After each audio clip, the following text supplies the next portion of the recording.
জান্নাতের গন্ধ কি পাওয়া যায়? সুবহানাল্লাহ। আচ্ছা, একটু বলেই দিই মাঝখানে। রাসূলুল্লাহ সাল্লাল্লাহু আলাইহি ওয়াসাল্লাম মেরাজে হঠাৎ সুঘ্রাণ, নবী সাল্লাল্লাহু আলাইহি ওয়াসাল্লাম বলছেন কোত্থেকে আসছে এটা?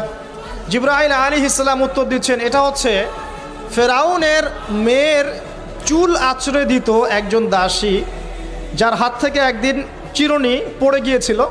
সে বলেছিল বিসমিল্লাহ বলে চিরুনি উঠিয়েছে, উঠে আবার আচরণ শুরু করেছে। এখন এর মেয়ে শুনে ফেলেছে, বিসমিল্লাহ বলে উঠিয়েছে।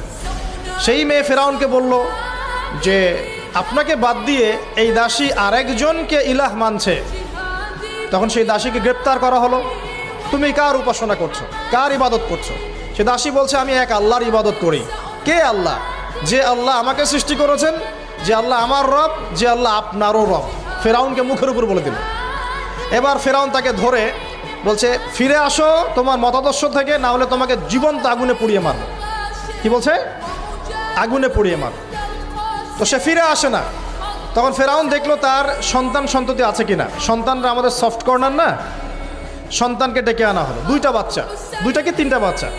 বলছে ফিরে আসো, আমাকে ইলাহ বলে স্বীকার করো, না হলে তোমার সন্তানদেরকে আগুনে ফেলে দিব।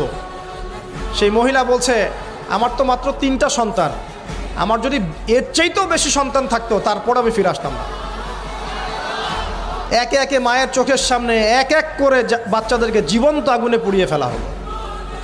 শেষমেশ সেই মেয়েটাকেও, সেই দাসীকেও জীবন্ত আগুনে পুড়িয়ে দেওয়া হলো। নবী সাল্লাল্লাহু আলাইহি সাল্লামকে জিবরাইল আলাইহিস সালাম বলছেন ওই যে ফেরাউনের দাসী, অনেকে বলেছে তার নাম আসিয়া, এই নামটা কোরআনে নাই। নবীজি পেলেন তো?